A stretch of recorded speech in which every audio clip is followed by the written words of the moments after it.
Assalamualaikum warahmatullahi wabarakatuh. Dampak positif dan negatif konflik sosial.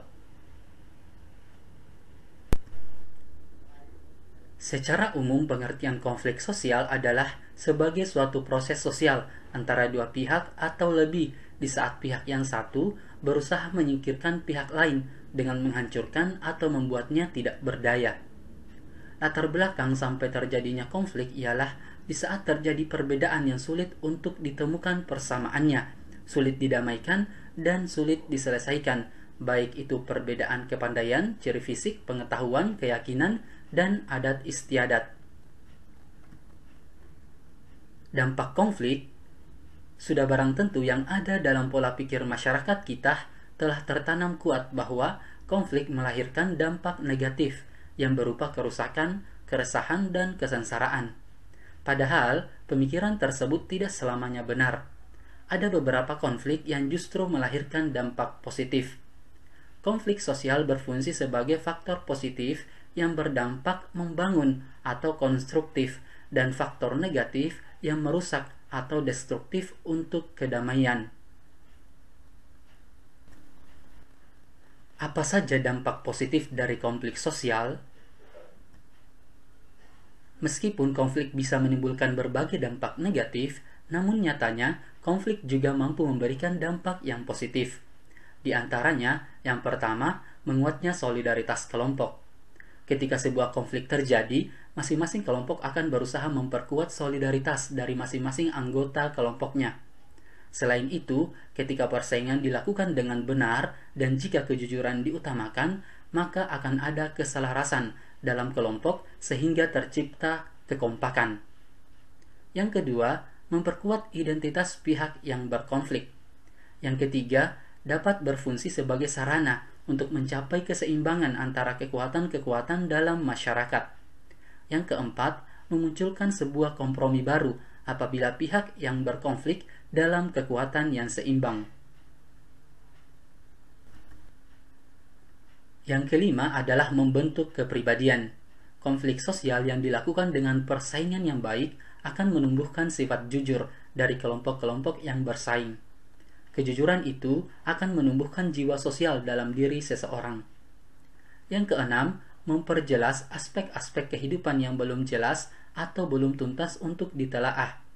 Contohnya, dalam menetapkan suatu rancangan undang-undang RUU menjadi sebuah undang-undang yang dilakukan oleh DPR dengan persetujuan Presiden. Dalam hal ini, perlu dilakukan telaah terlebih dahulu terhadap RUU tersebut dalam sidang di DPR. Dalam penelaahan itu tentunya terjadi perbedaan pendapat atau pandangan yang nantinya berguna untuk lebih memperjelas dan mempertajam kesimpulan yang dapat memperkuat undang-undang tersebut. Yang ketujuh adalah memungkinkan adanya penyesuaian kembali norma-norma dan nilai-nilai serta hubungan-hubungan sosial dalam kelompok yang bersangkutan sesuai dengan kebutuhan individu atau kelompok. Terjadinya konflik dapat menumbuhkan kesadaran dalam masyarakat terhadap norma dan nilai serta hubungan sosial tentang perlunya diterapkan aturan yang dapat membawa ke arah yang lebih baik. Apa saja dampak negatif dari konflik sosial? Dampak negatif merupakan dampak yang tidak mungkin terelakkan. Konflik dalam jenis apapun pasti akan menimbulkan efek negatif terhadap kehidupan orang-orang yang berkonflik. Dampak negatif tersebut meliputi, yang pertama, menimbulkan keretakan hubungan antara individu dan kelompok. Yang kedua, kerusakan harta benda dan jatuhnya korban jiwa. Konflik sosial yang sifatnya merusak bisa berakibat rusaknya harta benda yang dimiliki oleh kelompok sosial tertentu. Kerusakan tempat tinggal, fasilitas umum, dan lain sebagainya merupakan bukti konkret bahwa konflik sosial justru berakibat buruk terhadap kepemilikan harta benda dari masing-masing kelompok.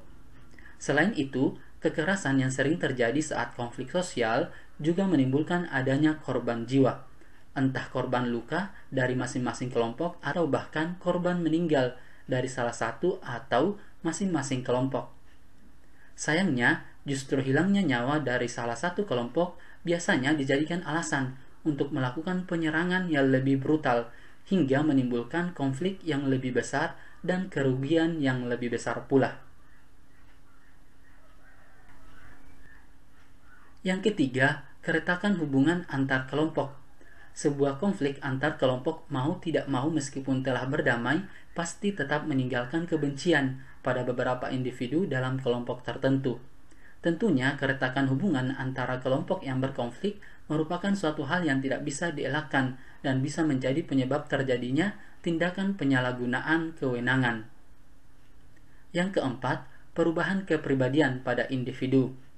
Individu-individu yang ada dalam kelompok sosial tentu akan mengalami perubahan sifat. Biasanya mereka akan diliputi perasaan marah, curiga, dan membenci orang-orang yang menjadi lawan konfliknya. Terkadang kepribadian seseorang lambat laun akan berubah menjadi seseorang yang diliputi kecemasan. Ia tidak akan merasa tenang karena khawatir jika konflik akan terjadi lagi.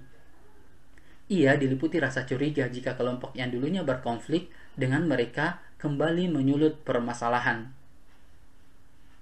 Yang kelima adalah terjadi dominasi dan penaklukan. Adanya konflik yang melibatkan dua kelompok tertentu, mau tidak mau, salah satu di antara mereka ingin menunjukkan dominasi mereka. Salah satu dari kelompok tersebut ingin menunjukkan bahwa mereka lebih kuat dan lebih berkuasa terhadap suatu hal. Akibatnya, timbul keinginan untuk menaklukkan kelompok yang bertentangan dengan kelompok tersebut. Oke, cukup sekian pembahasannya. Terima kasih. Assalamualaikum warahmatullahi wabarakatuh.